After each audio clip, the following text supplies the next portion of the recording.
In early 2003, a report came out of the food quality of the McDonald's chicken nugget. After a lot of rumors were circulating around a formulated, quote, pink sludge that was the basis for the supposed salty treat, the corporation wanted to set the record straight and make sure the public knew that they in fact were using high-quality poultry meat as the prime ingredient. So they spent millions of dollars and spanned across thousands of stores to do an investigation that actually returned with some surprising results.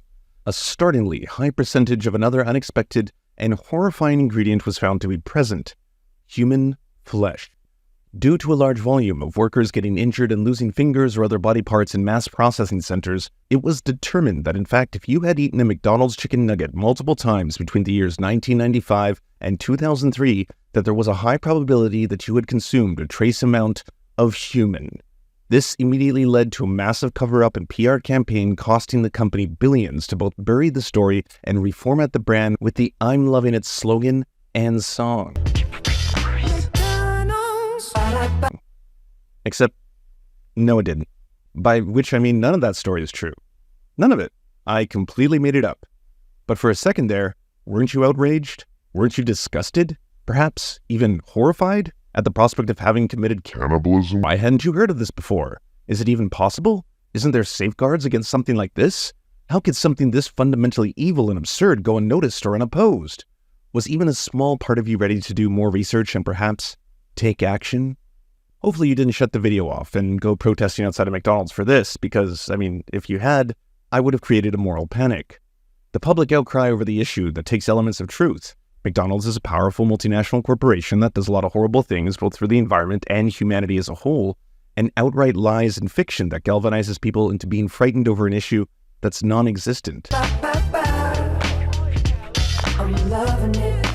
They're the ghosts of societal problems, the specters of civilizational collapse, and they can have a ton of time, money, energy, and media, not to mention political power, dedicated to stopping them.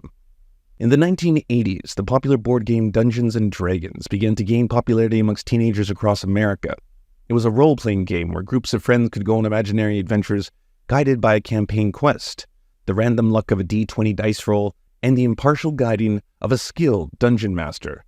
Today, the series is known both for its expansion into video games, movies, and mainstream culture, but in the mid-80s and 90s, it was also seen as dangerous and potentially a bad influence on youth as part of the larger Satanic Panic. The victim of a campus game called Dungeons & Dragons, but after a month-long nationwide search, he was found unharmed.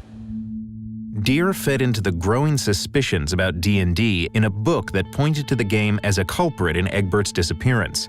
But Tim Kask, who helped develop D&D with Gary Gygax, says Deere was just hyping the story for personal gain. Multiple influences were thought to be corrupting children into worshipping Satan and committing any number of atrocities. Stories emerged of child abduction and murder or mass suicides of teenagers who happened to be listening to heavy metal or role-playing as wizards. While having no evidence or basis in reality, the collective moral panic led largely by religious groups and propagandized by the media, who were all too eager to enjoy the ratings that a 6 p.m. special on "Are Teenage Murder Sprees Taking Place in Your Backyard?" had over, say, anything to do with warning people about climate change or what it would start doing in 30 years.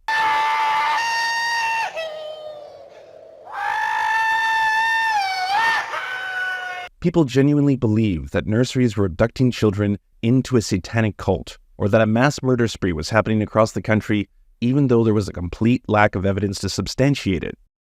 Video games became another moral panic in the 90s with the releases of games like Doom and Mortal Kombat. The advances in technology brought with them more realistic gore and violence, and perhaps the influence of violent video games would have a corrosive effect on the teenage brain. Then the Columbine school shooting happened, and it put a spotlight on what could possibly be the cause to make teenagers do something so horrifying. And there were the outfits, the dark coat and boots associated with Hollywood's more violent scenes. In both cases, fear overwhelmed rational thought, and the mere concept of children becoming mass murderers simply by putting one fatality too many Sonia wins was enough to start guiding public policy. I said chocolate chip. Say it. Say it.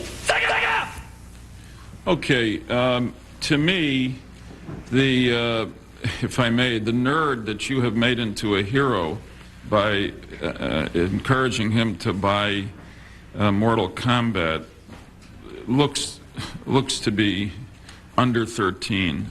Now that we live in an interconnected age with more access to information of all kinds, there's entire industries dedicated to profiting off fabricated moral panics.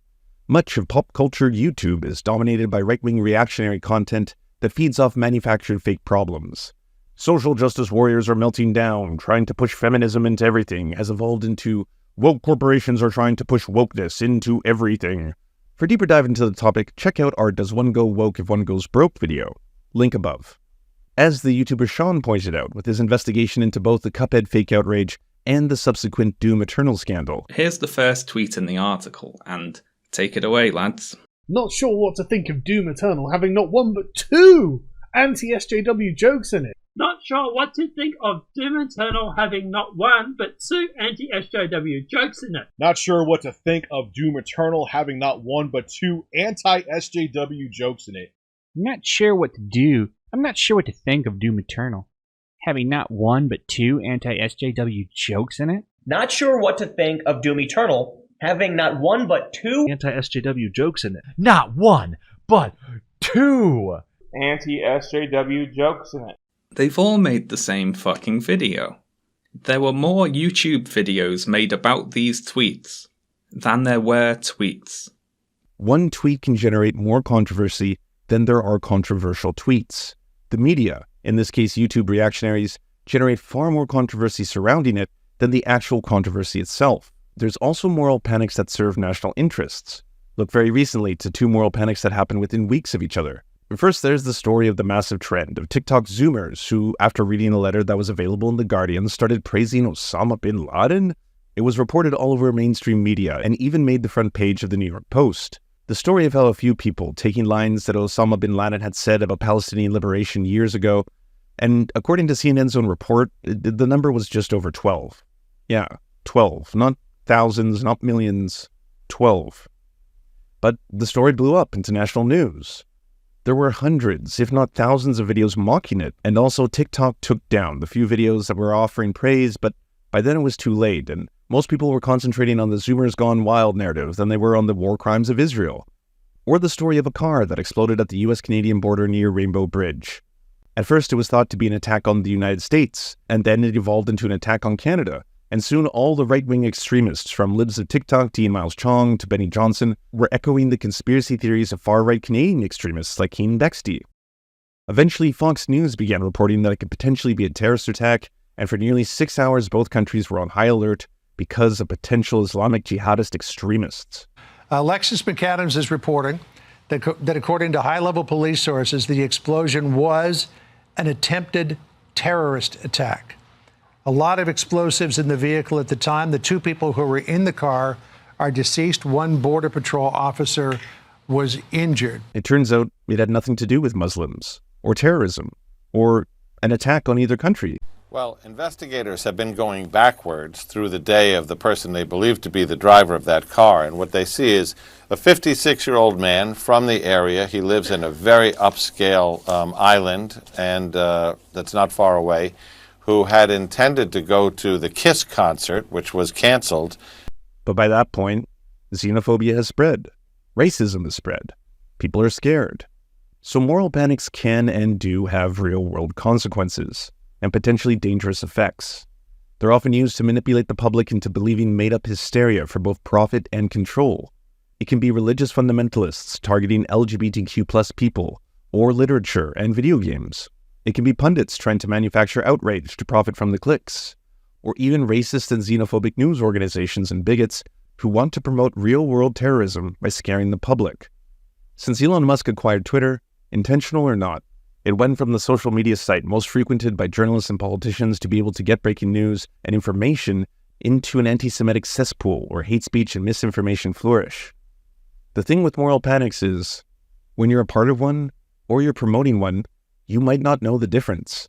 Because again, you think the problem is real, but there's a danger in hunting ghosts. Because at the end of the day, the real problems in the real world start to get ignored because we concentrate on fake ones. Thank you so much for watching, everybody. Can you please hit the like and subscribe button and maybe leave a comment? It really does help the videos out. But first, the people who produce everything you see before you and make this entire channel possible: Amazing Fletch, Anna Loves Riley, Ariane McCarthy, Cheryl Alvarez, Doug Caddy, Everything Important, Hagbard Celine, Multimondi, Omni, Peanut Butter Blondie, Political Puppy, Quiet 185, Rachel K, Riley and Anna, Roller Dragon, Ruby K, Cernicus, Spinach Monster, Stellar Vision, Sebastian Demel, Trevbot.exe, Words Greenwood, and Travis McClinton. And also thank you to every other person who helps fund this show. Their names are on the screen right now. It would not be possible without every single one of them. We cannot thank you enough. And if you want to join the Patreon, please come to patreon.com/thesurfs and help us exist.